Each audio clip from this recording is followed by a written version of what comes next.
Hello hi everyone. ఈరోజు మనం ఒక స్నాక్ రెసిపీని చేసుకుందామా? అది కూడా మహారాష్ట్రలో హోలీ స్పెషల్ రెసిపీ అండి. చాలా క్రిస్పీగా ఉంటుంది, ఆయిల్ తక్కువగా పీల్చుకుంటుంది. అయితే ఇక ప్రాసెస్ స్టార్ట్ చేద్దామా?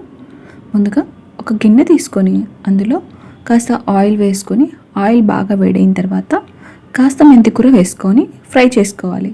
మెంతికూర మరీ ఎక్కువగా వేసుకోకూడదు, అలానే తక్కువ కూడా వేసుకోకూడదు. ఎక్కువ వేసుకున్నట్లయితే చేదుగా వస్తుంది. ఒకవేళ తక్కువ వేసుకుంటే మనకు మెంతికూర ఫ్లేవర్ అనేది రాదండి. ఈ మెంతికూర ఫ్రై అవ్వడానికి అట్లీస్ట్ ఒక 3 మినిట్స్ అయినా పడుతుంది.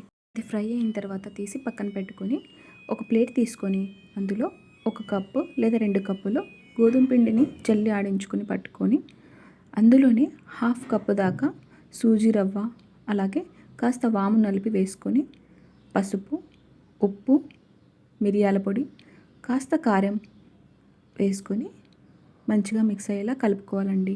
ఇందులోనే డాల్డా లేదా నెయ్యి వేసుకోవచ్చు. ఒకవేళ మీ దగ్గర డాల్డా లేకపోతే ఆయిల్ని అయినా సరే వేడి చేసుకొని వేసుకోవచ్చు, లేదా ఘీ అయినా సరే వేడి చేసుకొని వేసుకోవచ్చు. చెప్పినవన్నీ వేసుకొని అంతా మిక్స్ అయ్యేలాగా ఒక స్పూన్ తీసుకొని కలుపుకోవాలి. ఏ విధంగా కలుపుకోవాలంటే ఇప్పుడు నేను చూపిస్తున్న విధంగా స్పూన్ పక్కన పెట్టేసి చేయితో బాగా ఒత్తుకోవాలండి. ఇలా ఒత్తినప్పుడు పిండి అనేది ఉంటల్లాగా రావాలి. చూడండి, ఇలా వస్తుంది కదా, ఇలానే చేయాలి. ఇలా చేసినట్లయితేనే మనకి చిప్స్ అనేవి క్రిస్పీగా వస్తాయి.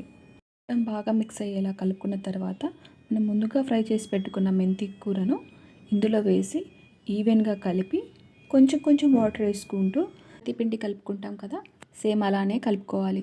వాటర్ ఒకేసారి ఎక్కువ వేసినట్లయితే పిండి లూజ్ అయిపోతుంది. కాబట్టి పిండి అనేది మరీ లూజ్గా కాకుండా మరీ గట్టిగా కాకుండా కలుపుకొని ఒక 10 మినిట్స్ లేదా 20 మినిట్స్ వరకు పక్కన పెట్టుకోవాలి.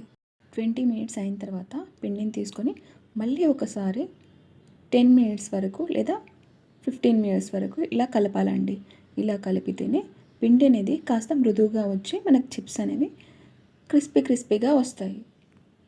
పిండిని చిన్న చిన్న బాల్స్లా తీసుకొని ఇప్పుడు చూపిస్తున్న విధంగా, లేదంటే మనం చపాతీని ఎలా అయితే రోల్ చేసి పెట్టుకుంటామో సేమ్ అలాగే నేను ఏ విధంగా అయితే చేశానో అదే థిక్నెస్తో మీరు రోల్ చేసుకొని పెట్టుకోవాలి. చూడండి, ఇదే కన్సిస్టెన్సీతోనే. నాకైతే పొడిపిండి అవసరం రాలేదండి. కనుక నేను చెప్పిన మెజర్మెంట్స్తో చేసినట్లయితే మీకు కూడా పొడిపిండితో అవసరం ఉండదు.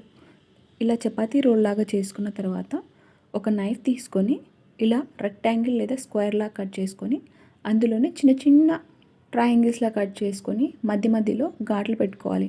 ఇలా ఘాట్లు పెట్టుకున్నట్లయితే చిప్స్ అనేవి పూరిలాగా పొంగకుండా లోపల వరకు కాలుతుంది. చిప్స్ని ఫ్రై చేసే ముందు ఆయిల్ని ముందుగా వేడి చేసుకొని పెట్టుకుంటాం కదా, కాకపోతే ఆయిల్ అనేది ఓవర్ హీట్ అవ్వకుండా చూసుకోండి.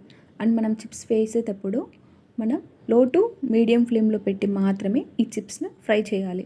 ఒకవేళ మీరు హై ఫ్లేమ్ పెట్టినట్లయితే చిప్స్ అంతా బయట మాడిపోయి లోపల వరకు పిండి కాలదండి, అండ్ టేస్టీగా కూడా రావు. చిప్స్ అనేవి చాలా హెల్దీ అండి. ఎందుకంటే మనం మెంతికూరతో చేస్తున్నాం కదా, మెంతికూర బ్లడ్ షుగర్ లెవెల్ని కంట్రోల్ చేస్తుంది. అంతేకాకుండా మన హెయిర్ గ్రోత్ని కూడా ప్రమోట్ చేస్తుంది. చూపిస్తున్న విధంగానే మనం మొత్తం చిప్స్ని ఫ్రై చేసుకొని పెట్టుకోవాలి. వీటిని 1 నెల లేదా 1.5 మంత్ వరకు స్టోర్ చేసుకొని పెట్టుకోవచ్చు.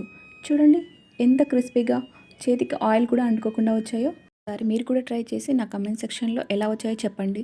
అలాగే నా కంటెంట్ నచ్చినట్టయితే నా ఛానల్ని సబ్స్క్రైబ్ చేయండి.